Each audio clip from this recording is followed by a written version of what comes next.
दोस्तों नमस्कार, मैं हूं रोहित कौशिक और आप देख रहे हैं रोहित संवाद।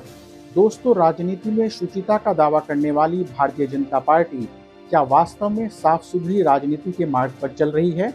भारतीय जनता पार्टी ऐसा प्रदर्शित करती है कि जैसे भारत में सिर्फ वह ही दूध की धुली है और उसने राजनीति को गंगा जल से धोकर पवित्र कर दिया है। लेकिन वास्तविकता इससे बहुत अलग है। कुछ दिन पहले ही प्रधानमंत्री नरेंद्र मोदी कर्नाटक की हासन सीट से जेडीएस और गठबंधन के उम्मीदवार प्रज्वल रेवन्ना के साथ मंच साझा करते हुए जनता से उन्हें वोट देने की अपील कर रहे थे। प्रज्वल रेवन्ना पूर्व प्रधानमंत्री एच.डी. देवगौड़ा के पोते तो हैं ही, हासन लोकसभा सीट से सांसद और मौजूदा उम्मीदवार भी हैं। प्रज्वल रेवन्ना पर 3000 महिलाओं के यौन शोषण करने और उन्हें प्रताड़ित करने का आरोप है। इस संबंध में यौन शोषण के अनेक पोर्न वीडियो सामने आए हैं। खबर है कि इन वायरल वीडियो में प्रज्वल रेवन्ना हर उम्र की महिलाओं का शारीरिक शोषण करते हुए दिखाई दे रहे हैं।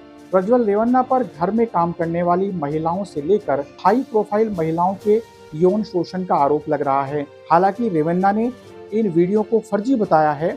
उन्होंने कहा है कि ये वीडियो साजिश के तहत तैयार किए गए हैं। चुनाव से पहले ही जनता में इन वीडियो की चर्चा होने लगी थी। हाल ही में जब रेवन्ना के घर में काम करने वाली सहायिका ने रेवन्ना और उनके पिता पर इस तरह के आरोप लगाए तो उनके खिलाफ कानूनी कार्रवाई के लिए कदम उठाया गया। प्रज्वल रेवन्ना के पिता भी जेडीएस से विधायक हैं।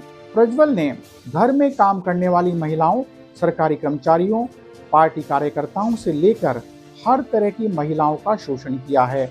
वे स्वयं भी यौन शोषण का वीडियो बनाते थे ताकि महिलाओं को ब्लैकमेल किया जा सके। आप कह सकते हैं कि इसमें प्रधानमंत्री नरेंद्र मोदी का क्या दोष है? हमारे बहुत से लोगों से संबंध होते हैं। अगर बाद में हमें पता चले कि हमारी जान पहचान वाला कोई व्यक्ति किसी घिनौनी घटना में लिप्त है तो उसके दोषी हम नहीं हो जाते।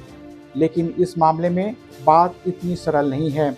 यह बात कुछ समय पहले से ही पब्लिक डोमेन में थी, तो ऐसे कैसा हो सकता है कि इस बारे में प्रधानमंत्री को न पता चला हो? भाजपा के एक नेता देवीराज गौड़ा को इस मामले की जानकारी पहले ही हो गई थी, इसलिए उन्होंने दिसंबर 2023 में केंद्रीय समिति को प्रज्वल रेवन्ना को गठबंधन का उम्मीदवार न बनाने के लिए कहा था, लेकिन उनकी नहीं सुनी गई।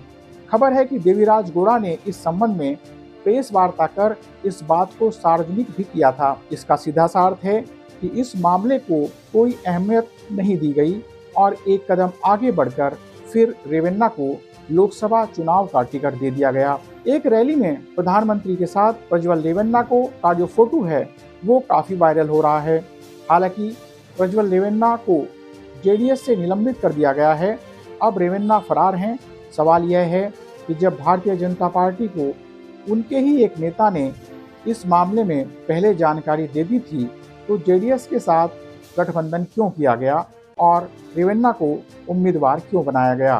भारतीय जनता पार्टी की ऐसी क्या मजबूरी थी कि उसने एक बलात्कारी राजनेता की पार्टी से गठबंधन किया और उसे उम्मीदवार बनाया? आज अनेक लोग सवाल पूछ रहे हैं कि संसद में राहुल गांधी की आंख मारने वाली घटना को बढ़ा चढ़ाकर पेश करने वाली स्मृति ईरानी इस मामले पर चुप क्यों हैं? सवाल यह भी पूछा जा रहा है कि मंगलसूत्र पर राजनीति करने वाले प्रधानमंत्री को ऐसी महिलाओं का मंगलसूत्र क्यों नहीं दिखाई दिया जिनका शोषण किया जा रहा था? क्या इस दौर में हमारे देश के प्रधानमंत्री ने मंगलसूत्र को सिर्फ राजनीति का हथियार बना दिया है? क्या बेटी पढ़ाओ, बेटी बचाओ और नारी सशक्तिकरण के नारे खोखले हो चुके हैं? कुलदीप सिंह सेंगर का केस हो या फिर उत्तराखंड की अंकिता भंडारी का केस हो, ऐसी घटनाएं भारतीय जनता पार्टी पर सवाल खड़े करती हैं। राजनेताओं का ऐसा आचरण इस दौर की राजनीति को भी कटघरे में खड़ा करता है। विपक्षी दलों के राजनेताओं को हमेशा पापी सिद्ध करने वाली भारतीय जनता पार्टी से जनता तो पूछेगी ही कि क्या भाजपा दूध की धुली है? बहरहाल असली सच तो जांच के बाद ही सामने आएगा।